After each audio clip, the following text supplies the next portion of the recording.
हमने जो लास्ट वाला है वो थोड़ा सा एरोमेटिक फैमिली के पास, तो हमको ये स्टार्ट करना है। तो हम देखेंगे the aromatic family biosynthesis. Aromatic family के अंदर कौन कौन से अमीनो एसिड आ रहे हैं? फिनाइलएलनिन, टायरोसिन और ट्रिप्टोफैन। कौन सा प्रिकर्सर मॉलिक्यूल है जिसके थ्रू इनका सिंथेसिस हो रहा है? वो है फॉस्फेनॉल पायरेट। फॉस्फेनॉल पायरेट जो है वो इलेक्ट्रोज फोस्फेट के साथ कंडेंशन रिएक्शन के थ्रू एक इंटरमीडिएट प्रोडक्ट बनाता है जिसको हम लोग बोलते हैं कोरिस्मेट। ये जो कोरिस्मेट बन रहा है यही प्रिकर्सर मॉलिक्यूल है फिनाइलएलनिन, टायरोसिन और ट्रिप्टोफैन के बायोसिंथेसिस का। तो आप यहाँ लिख तो रहे हैं कि ये प्रिकर्सर मॉलिक्यूल फॉस्फेनॉल पायरेट है और इसको फॉस्फेनॉल पायरेट फैमिली भी कहा जाता है, पर मेन जो प्रिकर्सर मॉलिक्यूल है वो है क्या है? कोरिस्मेट। ये कोरिस्मेट बन किस तरह है? फॉस्फेनॉल पायरेट और इलेक्ट्रोज फॉस्फेट के कंडेंसेशन रिएक्शन से। ठीक है, नाउ हम देखते हैं कि ये पाथवे कैसे चलता है और कैसे सिंथेसिस हो रहा है यहाँ पे कोरिस्मेट का। ठीक, तो यहाँ पे एंजाइम दिया हुआ है स्टेप वाइज, आप इसको ऐड कर सकते हैं बाद में। मैं सीधा रिएक्शन समझाते जाती हूँ कैसे फॉस्फेनॉल पायरेट जो है इलेक्ट्रोज फॉस्फेट के साथ रिएक्शन करके कोरिस्मेट बनाता है। तो आप यहाँ देख रहे हैं कि जो फॉस्फेनॉल पायरेट है इसका बैकबोन है सी डबल बॉन्ड ओ सी सी एच टू जो कि फॉस्फेट ग्रुप से अटैच है, और इलेक्ट्रोज फॉस्फेट जो है वो 4 कार्बन का मॉलिक्यूल है। आप देखते हैं इसका बोन जो आप यहाँ पे हाईलाइट किया गया है वो 4 कार्बन से दिख रहा है। तो पहला जो स्टेप है वो स्टेप 1 कैटलाइज करा रहा है सिंथेज। सिंथेज एंजाइम क्या कर रहा है? वाटर मॉलिक्यूल की हेल्प से बॉन्ड का फॉर्मेशन कर रहा है बिटवीन दी फॉस्फेनॉल पायरेट और इलेक्ट्रोज फॉस्फेट। ठीक, इस बॉन्ड का फॉर्मेशन होने से कौन सा मॉलिक्यूल बन रहा है? 3 कीटो 3 हाइड्रोक्सी डी एराबिनो हेप्टुलोज हेप्टोमेट 7 फॉस्फेट। ठीक, अब इसके बाद जो एंजाइम काम कर रहा है वो है सिंथेज, डीहाइड्रोक्विनोनेट सिंथेज। जो डीहाइड्रोक्विनेट सिंथेज है वो क्या कर रहा है? यहाँ पे रिडक्शन रिएक्शन चला रहा है। इस रिडक्शन रिएक्शन के थ्रू इस चेन स्ट्रक्चर को रिंग स्ट्रक्चर में कन्वर्ट किया जा रहा है। रिंग स्ट्रक्चर में कन्वर्जन के कारण कौन सा मॉलिक्यूल बन रहा है? 3 डिहाइड्रोक्विनेट। 3 डिहाइड्रोक्विनेट जो है फिर कैटलाइज किया जाता है कौन से एंजाइम के थ्रू? डिहाइड्रेटेज।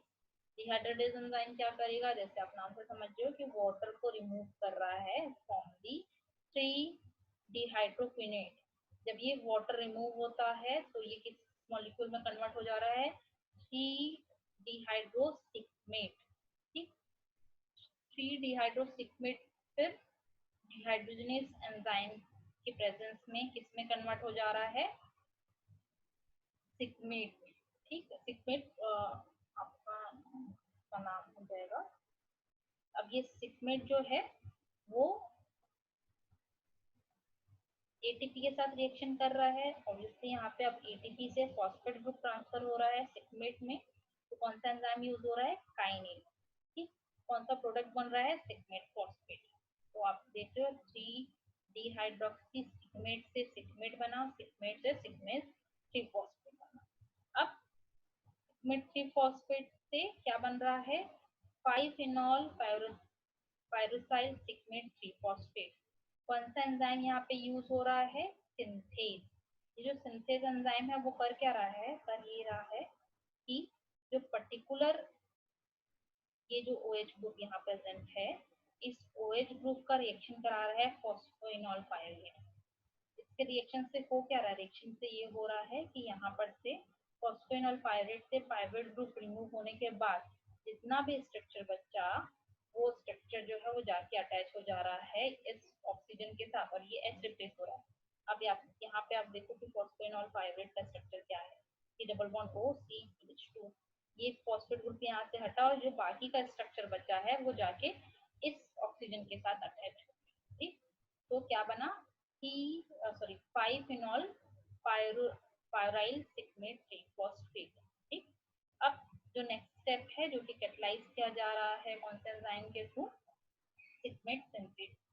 ये एंजाइम क्या कर रहा है, सिगमेट सिंथेस एंजाइम इस स्ट्रक्चर में से पर्टिकुलर फॉस्फेट ग्रुप को और H ग्रुप को यहाँ से रिमूव कर रहा है। ठीक है, तो ये आप देख रहे हो इनऑर्गेनिक फॉस्फेट यहाँ से रिमूव हो रहा है, बॉन्ड का ब्रेकेज हो रहा है यहाँ से। यहाँ पे बॉन्ड का ब्रेकेज हुआ तो ऑब्वियसली यहाँ पे एक डबल बॉन्ड का फॉर्मेशन होगा। ठीक, ताकि आप वैलेंसी को यहाँ पे कार्बन की वैलेंसी को क्या कर सकें, सेचुरेट कर सकें। फिर किसका फॉर्मेशन हो गया आपका, कोरिस्मेट का। तो कोरिस्मेट एक रिंग स्ट्रक्चर है जिसके साथ आप देख रहे हो कि जो फॉस्फेनॉल पाइरुवेट से 3 कार्बन स्ट्रक्चर था वो अटैच है। ये स्ट्रक्चर जो है हमारा वो किसका है, कोरिस्मेट का। अब हम देखते हैं कोरिस्मेट से किस तरह से हम ट्रिप्टोफैन, फिनाइलिन और टायरोसिन का सिंथेसिस करते हैं। तो सबसे पहले हम यहाँ पे देख रहे हैं कौन से मॉलिक्यूल की सिंथेसिस, हम यहाँ पे देख रहे हैं ट्रिप्टोफैन की सिंथेसिस। ठीक, तो ट्रिप्टोफैन की सिंथेसिस कैसे हो रही है, अब ये रिएक्शन मुझे बताने का जरूरत नहीं है कि इस रिएक्शन को क्या बोल रहे हैं हम लोग, ट्रांसएमिनेज रिएक्शन बोल रहे हैं। ठीक, तो ये ट्रांसएमिनेज रिएक्शन को क्या रहा है, ग्लूटामीन से अमीन ग्रुप जो है वो ट्रांसफर हो रहा है क्रोसमेट में, और ग्लूटामीन खुद किसमें कन्वर्ट हो जा रहा है, ग्लूटामेट में। इसके साथ साथ एक रिएक्शन और ये हो रहा है कि यहाँ पे पाइवरेट का रिमूवल हो रहा है। आप वहाँ पे देखे थे फॉस्फेनॉल पाइवरेट में से हमने फॉस्फेट ग्रुप रिमूव किया था, बाकी 3 स्ट्रक्चर का क्रोसमेट से अटैच हो गए थे, 3 जो कार्बन के स्ट्रक्चर थे। फिर अब इस स्ट्रक्चर को हम यहाँ से रिमूव कर रहे हैं, क्योंकि ये स्ट्रक्चर यहाँ से रिमूव हो रहा है, किस फॉर्म में रिमूव हो रहा है, पायोरेट के फॉर्म में रिमूव हो रहा है। तो ये स्ट्रक्चर यहाँ से रिमूव हो गया इन द फॉर्म ऑफ पायोरेट। ठीक, और साथ में एक अमीन ग्रुप का एडिशन हुआ उस जगह पे, और वो अमीन ग्रुप कहाँ से आ रहा है, ग्लूटामीन से आ रहा है। ग्लूटामीन अमीन ग्रुप ट्रांसफर करके किस में कन्वर्ट हो रहा है, ग्लूटामेट। ये स्ट्रक्चर जो बना इस रिएक्शन के बाद क्या बोल रहे हैं, एंथानिलेट। ठीक, एंथानिलेट के बाद जो प्रोडक्ट बनने वाला है वो है आपका N5 डेज फॉस्फोराइबोसाइड एन एंथानिलेट। ठीक, तो जी एन एंथानिलेट जो है वो किसके प्रेजेंस से बना, फॉस्फोराइबोसाइल ट्रांसफरेज। नाम से ही समझ में आ रहा है कि जो फॉस्फोराइबोसाइल ट्रांसफरेज क्या कर रहा है, फॉस्फोराइबोसाइल ग्रुप को ट्रांसफर कर रहा है एंथानिलेट। तो ये है आपका फॉस्फोराइबोसाइल ग्रुप, जो कि कहाँ से आया है, पीआरपीपी से। पीआरपीपी हम किसमें पढ़ चुके हैं पीछे, जब हमने जो नेक्स्ट पिछला वीडियो पढ़ा था उसमें हमने देखा था, जो कि पीआरपीपी है वो क्या है, प्रिकर्सर मॉलिक्यूल है। किसके लिए बताइए, प्रिकर्सर मॉलिक्यूल है हमारा हिस्टिडाइन सिंथेसिस के लिए। ठीक, तो ये सेम है, ये पीआरपीपी जो है वो यूटिलाइज हो रहा है यहाँ पे, और ये क्या कर रहा है, यहाँ पे राइबोसाइल ग्रुप को अटैच कर रहा है एंथ्रानिलेट से। इससे यहाँ पे क्या बन गया, 5 फॉस्फोराइबोसाइल एंथ्रानिलेट। ठीक, अब ये 5 फॉस्फोराइबोसाइल एंथ्रानिलेट जो है वो कौन से एंजाइम से कैटालाइज हो रहा है, आइसोमरेज, मतलब आइसोमर का फॉर्मेशन होगा। तो इसका आइसोमर जो फॉर्म हुआ वो क्या है, enol 1 carboxyphenyl amino 1 D riboxy sorry deoxy ribulose phosphate. ठीक, ये एक इंटरमीडिएट प्रोडक्ट है, आप इस स्टेप को स्किप भी कर सकते हैं क्योंकि ये इंटरमीडिएट प्रोडक्ट है जो कि फिर बहुत अनस्टेबल है और डायरेक्टली फिर वो दूसरे प्रोडक्ट में कन्वर्ट हो जाता है, जो कि है इंडोल 3 ग्लिसरॉल फॉस्फेट। तो यहाँ पे जो एंजाइम लग रहा है वो है सिंथेज।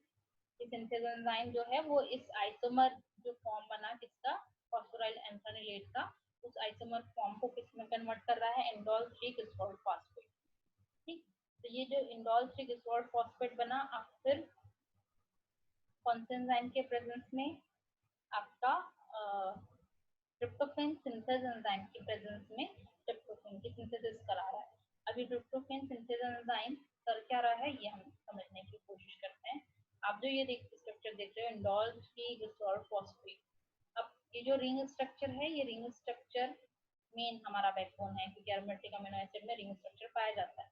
तो इस रिंग स्ट्रक्चर के अलावा जो ये स्ट्रक्चर यहाँ पे दिया हुआ है, इस स्ट्रक्चर में मॉडिफिकेशन अब हमको करना है। कैसे मॉडिफिकेशन करना है, हम जानते हैं कि अमीनो एसिड का जनरल स्ट्रक्चर क्या है, एक अमीन ग्रुप और एक कार्बोक्सिल ग्रुप होना ही चाहिए, और ये रिंग स्ट्रक्चर जो है वो ट्रिप्टोफैन के लिए है, मतलब उसका आर ग्रुप है। तो अब यहाँ पे क्या बच गया, हमको कार्बोक्सिल ग्रुप और अमीन ग्रुप ऐड करना है। तो यही काम कर रहा है कौन, ट्रिप्टोफैन सिंथेज। सेरीन से जो है वो अमीन और कार्बोक्सिल ग्रुप ट्रांसफर किया जा रहा है और ग्लिसरॉल्डिहाइड 3 फॉस्फेट को वहां से रिमूव किया जा रहा है। ठीक, तो ये ग्लिसरॉल्डिहाइड 3 फॉस्फेट पूरा स्ट्रक्चर यहाँ से रिमूव होगा और उसकी जगह सेरीन से जो स्ट्रक्चर आ रहा है इसका, एक अमीन का, कार्बोक्सिल ग्रुप का और CH का, CH2OH उसका रिमूव हो गया, ये याद रखेंगे। CH2OH सेरीन से रिमूव हुआ और बाकी जो स्ट्रक्चर है वो यहाँ पे क्या हो गया और किसका फॉर्मेशन हो गया, ये ट्रिप्टोफेन का फॉर्मेशन हो गया। तो इसलिए यहाँ पे आप देख रहे हैं, यहाँ पे लिखा हुआ है सेरीन और यहाँ से एक वाटर मॉलिक्यूल निकला और एक ग्लिसरॉल्डिहाइड फॉस्फेट का मॉलिक्यूल निकला। इस तरह से कोरिजनेट से हमने किसकी सिंथेसिस कर ली, ट्रिप्टोफेन की सिंथेसिस कर ली। अब हम देखते हैं ट्रिप्टोफेन के बाद टायरोसिन और फिनाइलिन। टायरोसिन से फिनाइलिन का सिंथेसिस भी किया जा सकता है, फिनाइलिन इटसेल्फ भी सिंथेसाइज होती है, पर टायरोसिन अगर प्रेजेंट है तो उसके थ्रू भी एक बाईपास पाथवे आप बोल सकते हैं कि होता है, जिससे कि हम फिनाइलिन का सिंथेसिस कर सकते हैं। तो कोरिजमेट से एक प्रोडक्ट बन रहा है जिसको हम लोग बोल रहे हैं प्रिफिनेट। ठीक, ये जो प्रिफिनेट है ये प्रिकर्सर मॉलिक्यूल है टायरोसिन और फिनाइलिन के लिए। ये स्ट्रक्चर आप यहाँ पे देखते हो ना, ये किसका है, प्रिफिनेट का। ठीक, कौन सा एंजाइम बना रहा है कोरिजमेट से प्रिफिनेट, म्यूटेज एंजाइम।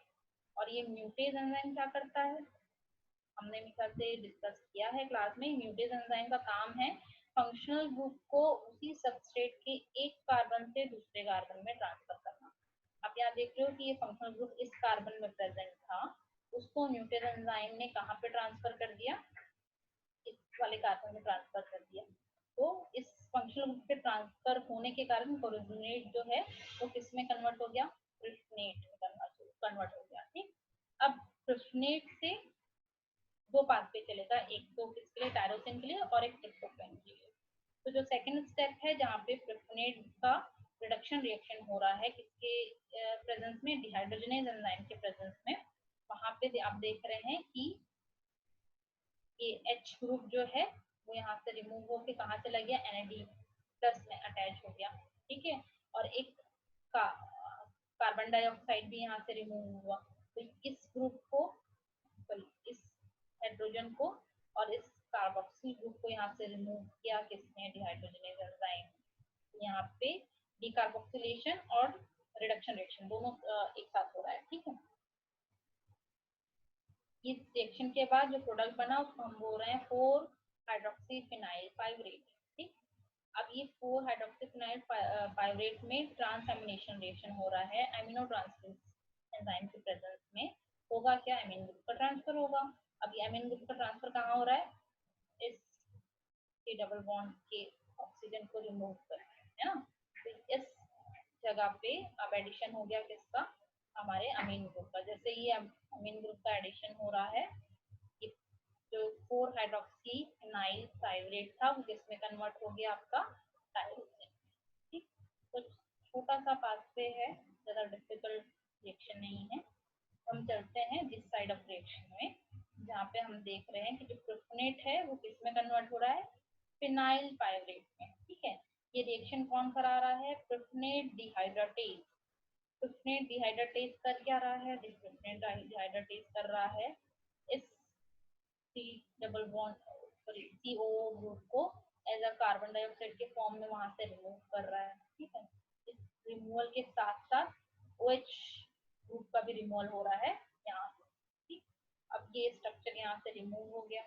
तो डिफरेंस क्या हुआ फिनाइल पाइवरेट और हाइड्रोक्सीफिनाइल पाइवरेट में, कि यहाँ पे रिमूवल में सिर्फ H का रिमूवल हुआ था, OH प्रेजेंट है, और यहाँ से OH भी रिमूव कर दिया गया है। ठीक है, तो यहाँ ये स्ट्रक्चर हो गया फिनाइल पाइवरेट। ये स्ट्रक्चर जो है फिनाइल का है और ये स्ट्रक्चर पाइवरेट का है। ठीक, अब क्या होगा, सेम है जैसे यहाँ ट्रांसएमिनेशन रिएक्शन होगा वैसे यहाँ ट्रांसएमिनेशन रिएक्शन होगा और अमीन ग्रुप यहाँ ऐड कर दिया जाएगा और ये हमारा क्या बन गया, फिनाइल।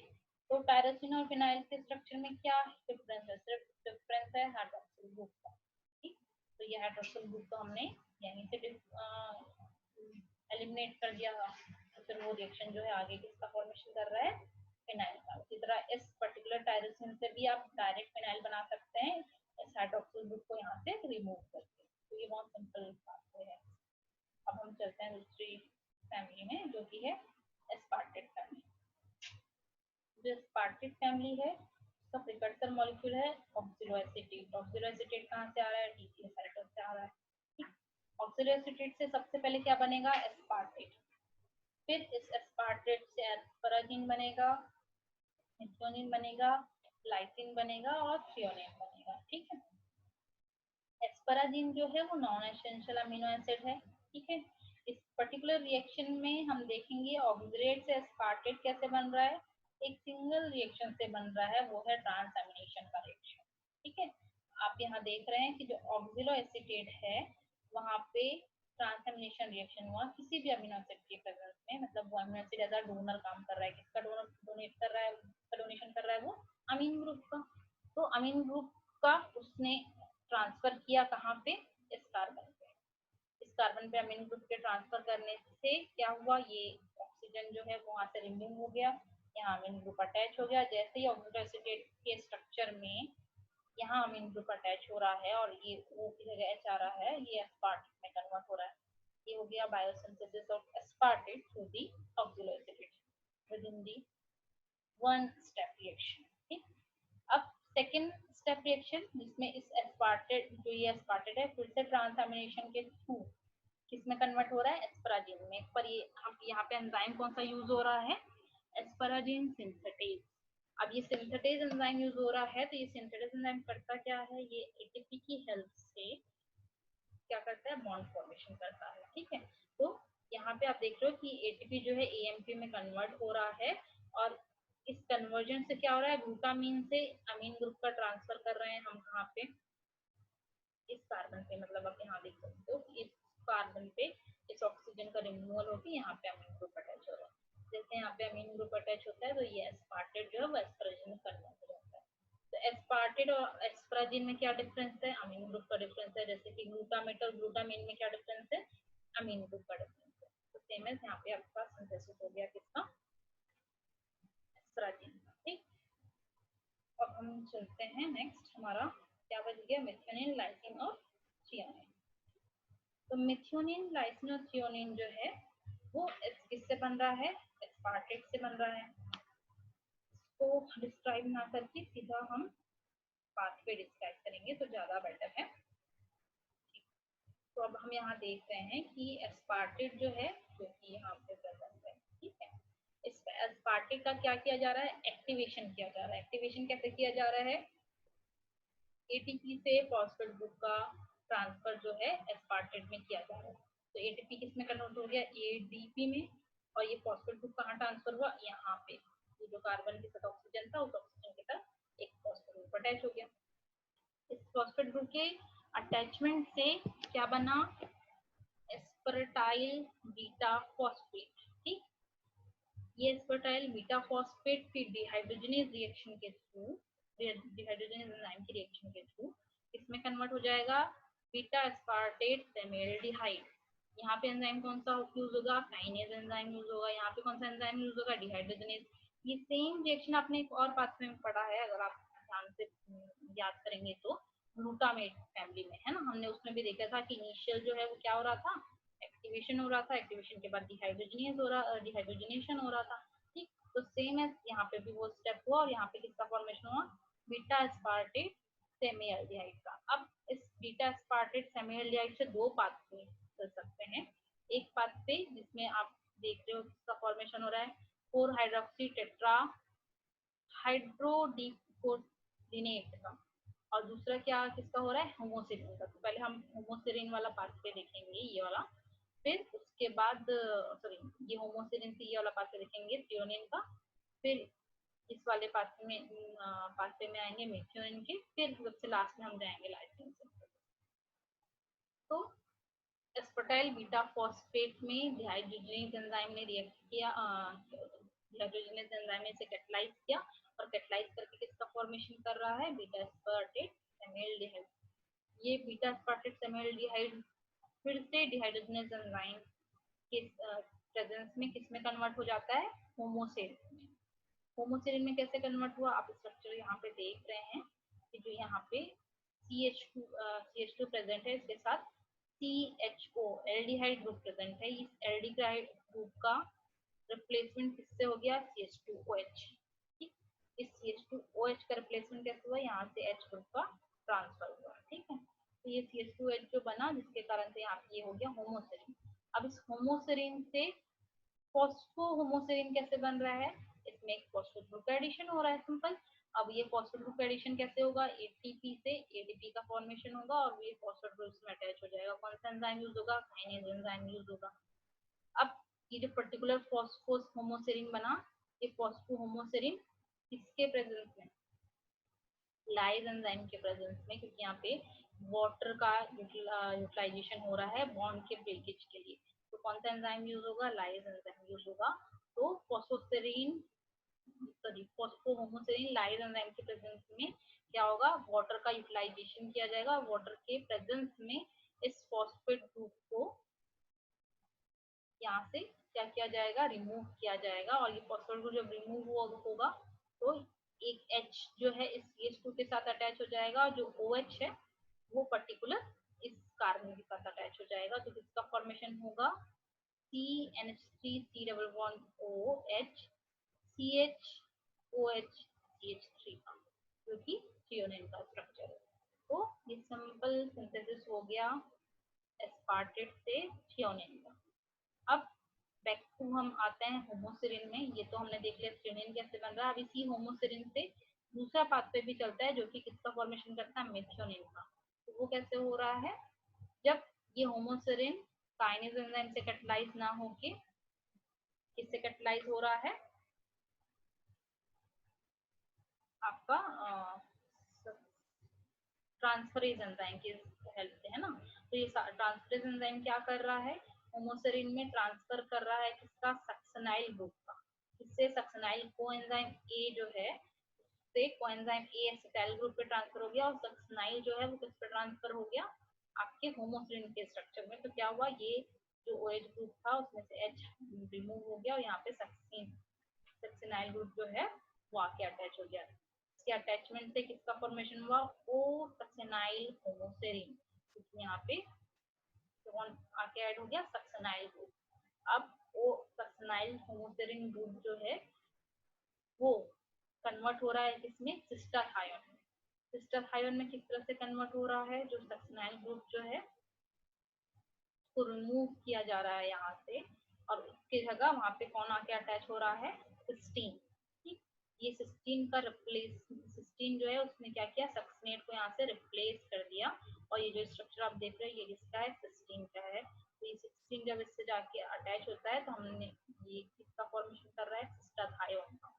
अब ये सिस्टर थायोन जो स्ट्रक्चर है उसमें ट्रांसएमिनेशन रिएक्शन होगी। ट्रांसएमिनेशन रिएक्शन के थ्रू क्या होगा, बॉन्ड का ब्रेकेज होगा और अमीन ग्रुप ट्रांसफर होगा, जैसे कि होमोसिस्टीन का फॉर्मेशन होगा। पहले होमोसिस्टीन था, अब इसका फॉर्मेशन हुआ उससे होमोसिस्टीन। अब इस होमोसिस्टीन में टेट्राहाइड एन मिथाइल टेट्राहाइड्रोफोलेट रिएक्शन करेगा, और इस एन मिथाइल टेट्राहाइड्रोफोलेट से टेट्राहाइड्रोफोलेट जो है वो क्या हो जाएगा, रिमूव हो जाएगा, है ना। और एन मिथाइल जो ग्रुप है वो एन मिथाइल ग्रुप कहाँ पे ट्रांसफर हो जाएगा, सल्फर के पास। आप सब देख रहे हो कि जो होमोसिस्टीन बना था उसमें सबसे लास्ट में एसएच ग्रुप अटैच है, जिसमें एच आपको रेड कलर से दिख रहा है। तो उस पर्टिकुलर एच की जगह पे क्या क्या अटैच हो रहा है, मिथाइल ग्रुप अटैच हो रहा है। और ये मिथाइल ग्रुप कहाँ से आ रहा है, N5 मिथाइल टेट्राहाइड्रोफोलेट से आ रहा है। ठीक है, तो होमोसिस्टीन से इसका फॉर्मेशन हो गया, मेथियोनिन का फॉर्मेशन हो गया। और इसके फॉर्मेशन के लिए हमको एक सिस्टीन मॉलिक्यूल का रिक्वायरमेंट हुआ, और दूसरा N5 मिथाइल टेट्राहाइड्रोफोलेट। तो सिस्टीन जो है आके अटैच हुआ, जिसके कारण सिस्टाथायोन बना, और सिस्टाथायोन से फिर होमोसिस्टीन बना। होमोसिस्टीन में मिथाइल ग्रुप का ट्रांसफर हुआ, जिससे कि मेथियोनिन का फॉर्मेशन। तो ये हो गया आपका एस्पार्टेट से मेथियोनिन का फॉर्मेशन। फिर हम आते हैं एस्पार्टेट से किसका फॉर्मेशन देखेंगे हम लोग यहाँ पे। फिर थ्रियोनिन हो गया, मेथियोनिन हो गया, लास्ट वन हमारा बच गया है,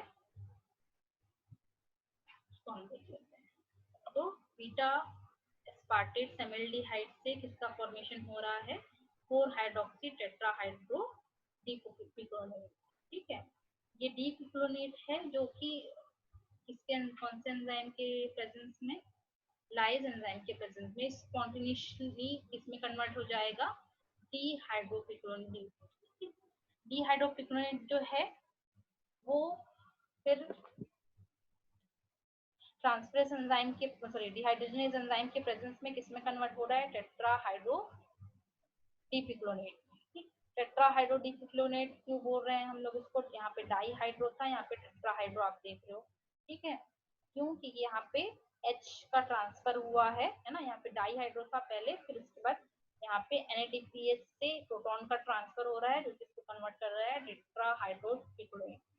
ठीक, अब इस टेट्राहाइड्रोपिक्लोनेट में ट्रांसफरेज एंजाइम एक्ट कर रहा है जैसे हमने इस स्ट्रक्चर में देखा था, और ट्रांसफरेज एंजाइम क्या कर रहा है, सक्सेनल कोएंजाइम ए से सक्सेनल ग्रुप का ट्रांसफर कर रहा है इस सेंट्रल नाइट्रोजन में, और कोएंजाइम ए यहाँ से रिलीज हो जा रहा है।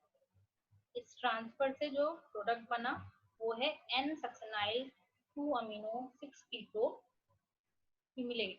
ठीक, ये जो इंटरमीडिएट प्रोडक्ट है वो अनस्टेबल प्रोडक्ट है। ये unstable product direct transamination reaction के थ्रू इसमें कन्वर्ट हो जा रहा है N सक्सेनाइल L L diamino cumulate. ठीक, ये जो स्ट्रक्चर है फिर लाइज एंजाइम के प्रेजेंट में वाटर की हेल्प से किसमें कन्वर्ट हो रहा है, डायमिनो क्यूमुलेट में। ठीक है, डायमिनो क्यूमुलेट फिर आइसोमर फॉर्म में कन्वर्ट हो रहा है जिसको हम लोग बोल रहे हैं मीजो डायमिनो क्यूमुलेट। तो यहाँ पे कौन सा एंजाइम यूज होगा, 15 में आइसोमरेज एंजाइम। फिर यहाँ पे जो रिएक्शन हो रहा है जिसमें हम लोग देख रहे हैं कि लाइसिन का फॉर्मेशन हो रहा है किससे, डायमिनो क्यूमुलेट से। वहाँ पे रिएक्शन क्या हो रही है, डीकार्बोक्सिलेशन की रिएक्शन हो रही है। क्यों डीकार्बोक्सिलेशन की रिएक्शन हो रही है, क्योंकि हमको ये COO माइनस ग्रुप यहाँ से रिमूव करना है, तो इसलिए यहाँ पर से ये रिमूव करने के लिए डिकार्बोक्सिलेज एंजाइम यूटिलाइज होगा, और एक H मतलब कि एक प्रोटॉन का एडिशन होगा जिससे कि ये CH जो है सॉरी सेंट्रल कार्बन का वैलेंसी कंप्लीट होगा और ये CH2 में कन्वर्ट हो जाएगा और NH तो पहले तो वहां से अटैच था। तो ये स्ट्रक्चर जो बन गया हमारा वो क्या है, लाइसिन का स्ट्रक्चर है। तो इस तरह से एस्पार्टेट से लाइसिन, मिथ्योनिन और थ्रेओनिन का सिंथेसिस होगा। जो इंटरमीडिएट प्रोडक्ट हैं जो कि लाइसिन फॉर्मेशन में बन रहे हैं थोड़े कॉम्प्लिकेटेड हैं, याद रखना थोड़ा मुश्किल है, पर आपको स्ट्रक्चर ना याद रखिए, अगर आप नेम वाइज के बस याद रखेंगे तो भी वो बात से कंप्लीट हो जाएगा। नाउ लास्ट जो हमारा फैमिली बच गया वो है दी पाइवरेट फैमिली। पाइवरेट फैमिली के अंदर हमको कौन कौन से अमीनो एसिड पढ़ने हैं, एलनिन, वेलिन, ल्यूसीन और आइसोल्यूसिन। पाइवरेट प्रिकर्सर मॉलिक्यूल है इसलिए हम इसको पाइवरेट फैमिली बोल रहे हैं।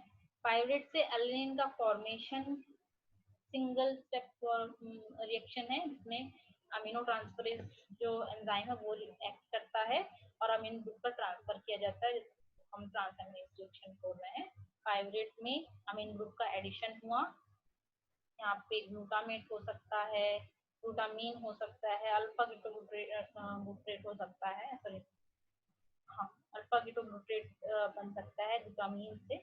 तो ये ट्रांसएमिनेशन रिएक्शन में अमीनो एसिड कोई सा भी हो सकता है जो कि अमीनो ग्रुप का क्या कर रहा है, डोनेशन कर रहा है, और ये अमीनो ग्रुप जो है वो किससे जाके अटैच हो रहा है, सेंट्रल कार्बन से जाके अटैच हो रहा है, और वो किसका फॉर्मेशन कर रहा है, एलेनिन का फॉर्मेशन कर रहा है। तो ये वन स्टेप में एलेनिन का फॉर्मेशन हो गया। अब एलेनिन के फॉर्मेशन के बाद इससे किस तरह से ल्यूसीन, आइसोल्यूसिन और वेलिन बन रहा है, ये पहले भी हम डिस्कस करिए कि ये तीनों ही branch chain essential amino acid हैं, मतलब कि ये हमको डाइटरी सप्लीमेंट से लेना पड़ता है, हमारी बॉडी में सिंथेसाइज नहीं होते। ठीक, तो अब हम देखते हैं कि पर्टिकुलर इस तीनों अमीनो एसिड का सिंथेसिस हम कैसे कर रहे हैं। तो ये पाइवरेट है और ये पाइवरेट से ही हम देख रहे हैं कि दो पाथवे चल रहा है, उस दोनों पाथवे में से सेकेंड पाथवे में एक इंटरमीडिएट प्रोडक्ट बनेगा, जो ये इंटरमीडिएट प्रोडक्ट है वो वेलिन और ल्यूसीन दोनों के सिंथेसिस के लिए बनेगा।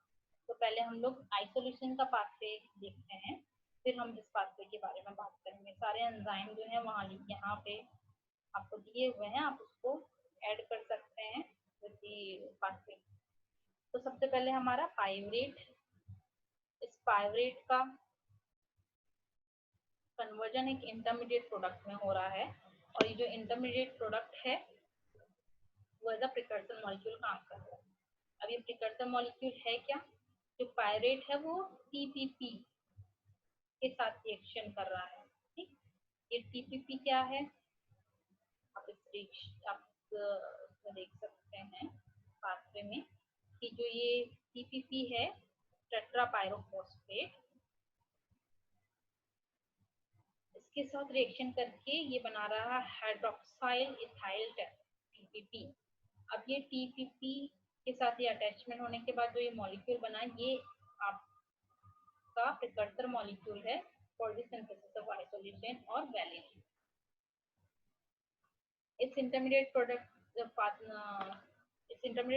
से इस पाथवे पे जो पहला प्रोडक्ट बन रहा है वो है अल्फा कीटो ब्यूटरेट। ठीक, अल्फा कीटो ब्यूटरेट किसके प्रेजेंस में बन रहा है? आप देख रहे हो यहाँ पे जो OH ग्रुप था उसको हमने किसमें कन्वर्ट किया है? O ग्रुप में कन्वर्ट किया है। ठीक है, मतलब कि C डबल बॉन्ड O में कन्वर्ट किया, मतलब रिमूवल ऑफ क्या हो रहा है?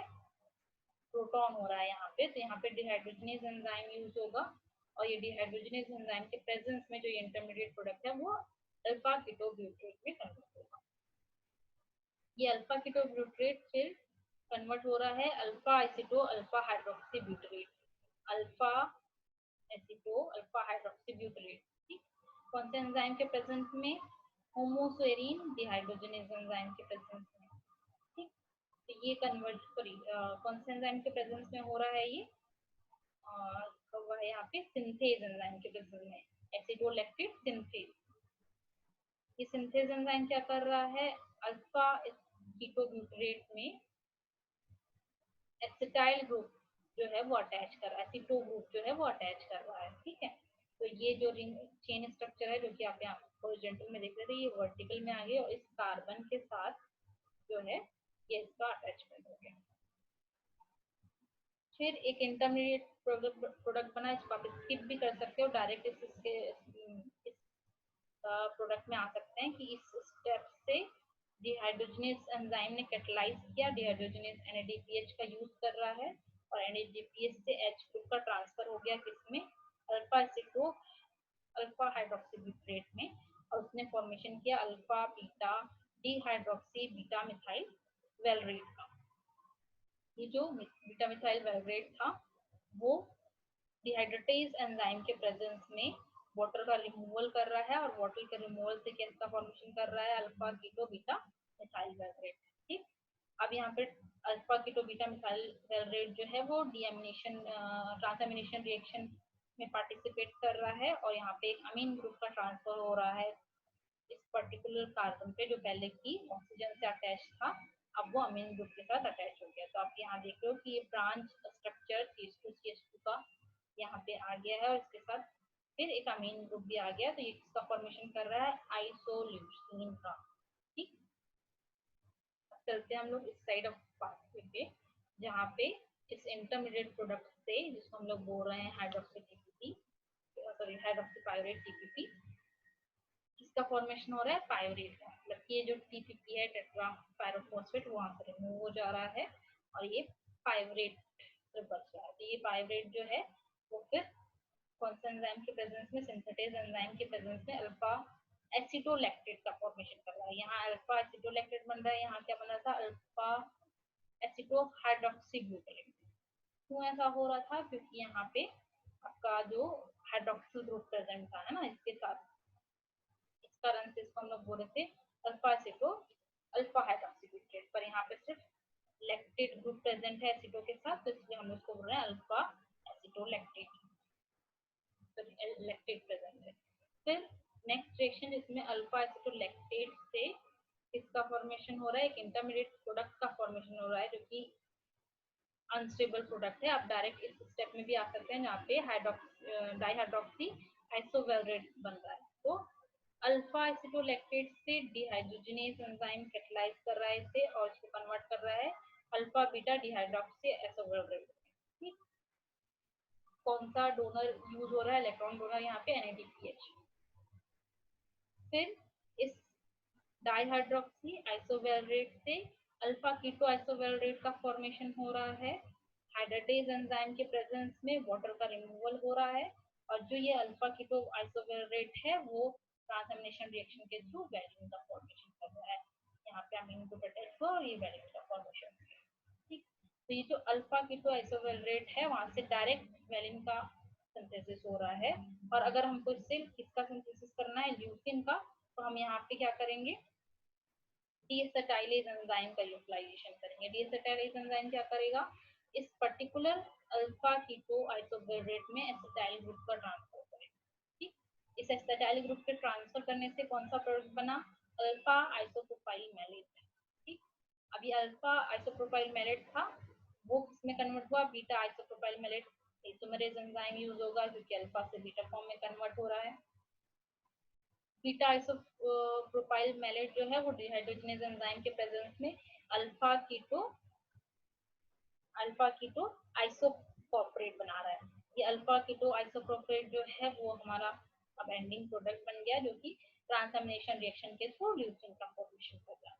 तो आपको ये रिएक्शन जो है वो याद करना पड़ेगा कि किस तरह से जो अल्फा कीटो रेट है वो उसमें डीएसेटाइलेशन हो रहा है, फिर आइसोमरेशन हो रहा है, फिर रिडक्शन रिएक्शन हो रही है, और फिर ट्रांसएमिनेशन रिएक्शन हो रही है जिसके थ्रू ल्यूसीन का फॉर्मेशन हो रहा है। तो इस तरह से पायरेट से आइसोल्यूसिन, वैलिन और ल्यूसीन के सिंथेसिस कंप्लीट हो। नाउ अब हम आते हैं regulation of amino acid biosynthesis. जो मेन रेगुलेशन है अमीनो एसिड का वो फीडबैक इनहिबिशन से हो रहा है। मतलब फीडबैक इनहिबिशन का मतलब जो कि जो प्रोडक्ट्स हैं उस पाथवे के, वही जाके उस पाथवे का इनहिबिशन कर रहे हैं या रेगुलेशन कर रहे हैं। जैसे फॉर एग्जांपल यहाँ पे दिया हुआ है, थ्रियोनिन से आइसोल्यूसिन का फॉर्मेशन हुआ। ठीक है, यहाँ पे एंजाइम बीच में यूज हो रहा है थ्रियोनिन डिहाइड्रेटेज। अब इस थ्रियोनिन डिहाइड्रेटेज को रेगुलेट किया जा सकता है किसके हेल्प से, आइसोल्यूसिन की हेल्प से। अगर इन्वायरमेंट में आइसोल्यूसिन जो है, मतलब सेल इन्वायरमेंट में आइसोल्यूसिन जो है ऑप्टिमम अमाउंट में है, अब उसके सिंथेसिस का जरूरत नहीं है, या सिंथेसिस अब कंप्लीट हो चुकी है, तो आइसोल्यूसिन खुद ही जाके थ्रियोनिन डिहाइड्रेटेज के रेगुलेटरी साइट पे जाके बाइंड हो जाएगा और उसकी कैटालिटिक फंक्शन को क्या कर देगा, स्टॉप कर देगा, जिसके कारण थ्रियोनिन जो है अल्फा कीटोब्यूटेट में कन्वर्ट नहीं हो पाएगा। इसको हम क्या कहते हैं, फीडबैक इनहिबिशन। तो ये फीडबैक इनहिबिशन का एग्जांपल हमने किससे लिया, आइसोल्यूसिन सिंथेसिस से। इसी तरह फीडबैक इनहिबिशन आपको देखने को मिलता है इसमें पर्टिकुलर ग्लूटामेट का जो सिंथेसिस हम देख रहे हैं, ग्लूटामेट से ग्लूटामिन का सिंथेसिस देख रहे हैं। अब ग्लूटामेट से ग्लूटामिन के सिंथेसिस के बीच में आपको 6 ऐसे प्रोडक्ट दिख रहे हैं जो कि उसका इनहिबिशन कर सकते हैं, 6 से 8 या अगर आपको ले रहे हैं है ना। दो प्रोडक्ट कौन से हैं, एएमपी सीटीपी।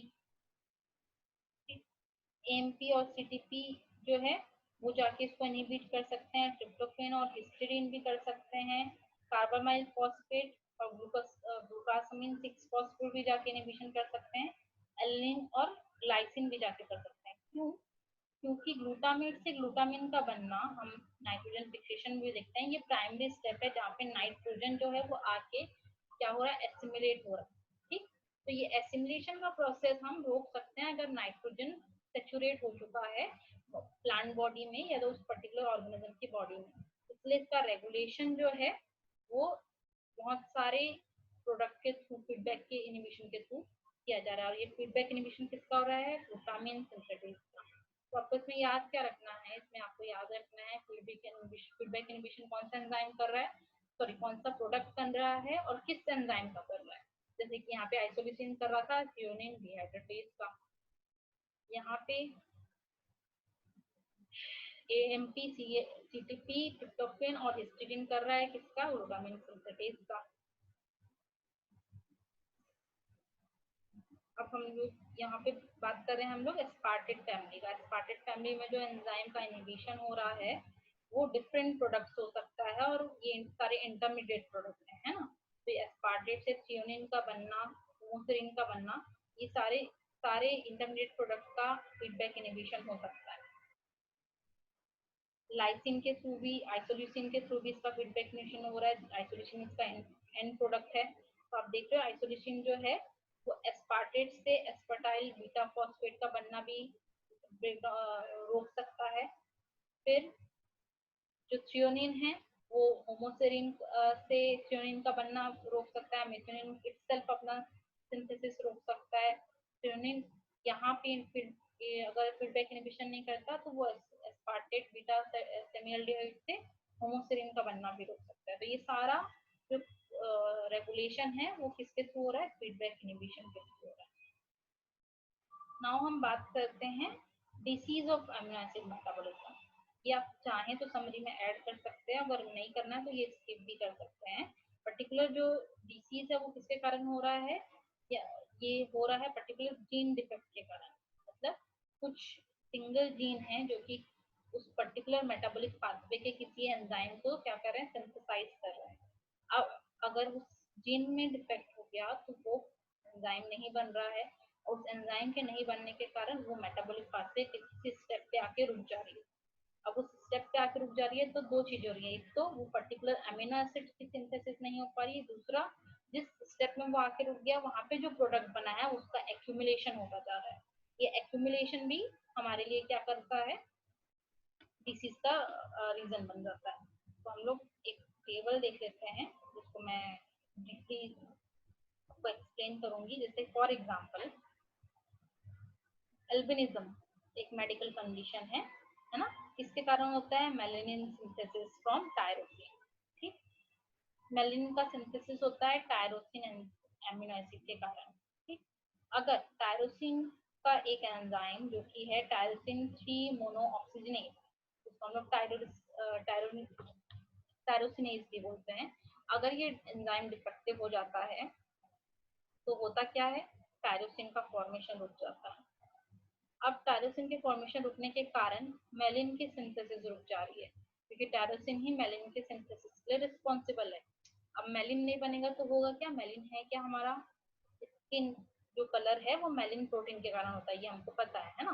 तो क्या होगा? हमारी बॉडी में जो मेलानिन है जिसके कारण हमारा स्किन कलर है, वो स्किन कलर अब हमको दिखाई नहीं देगा और हमारे बॉडी में व्हाइट पैचेस दिखाई देने लगेंगे, क्योंकि वहाँ पे स्किन कलर की सिंथेसिस, स्किन में जो कलरेशन है जो मेलानिन के कारण हो रहा है उसकी सिंथेसिस नहीं हो रही है।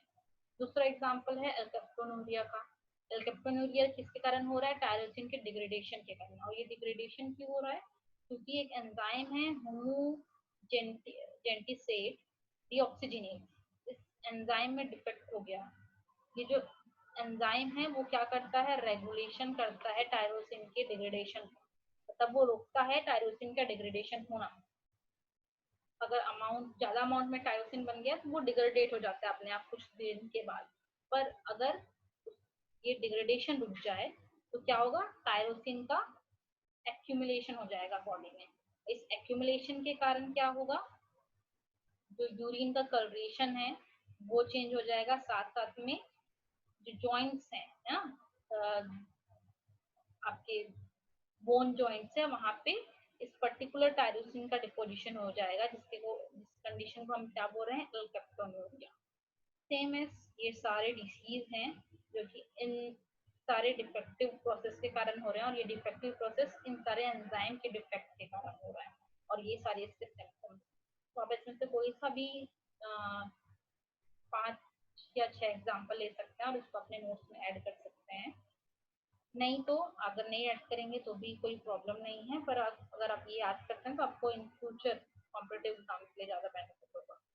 तो यहाँ पे हमारा ये लेक्चर कंप्लीट हो गया हमारा अमीनो एसिड मेटाबॉलिज्म का। ठीक है, अगर आपको कोई डाउट है तो मुझे पूछिए, और अगर आपको समझ नहीं आया टॉपिक, कोई सिंथेसिस समझ नहीं आई है तो फिर मुझे बताइए। ठीक है, थैंक यू।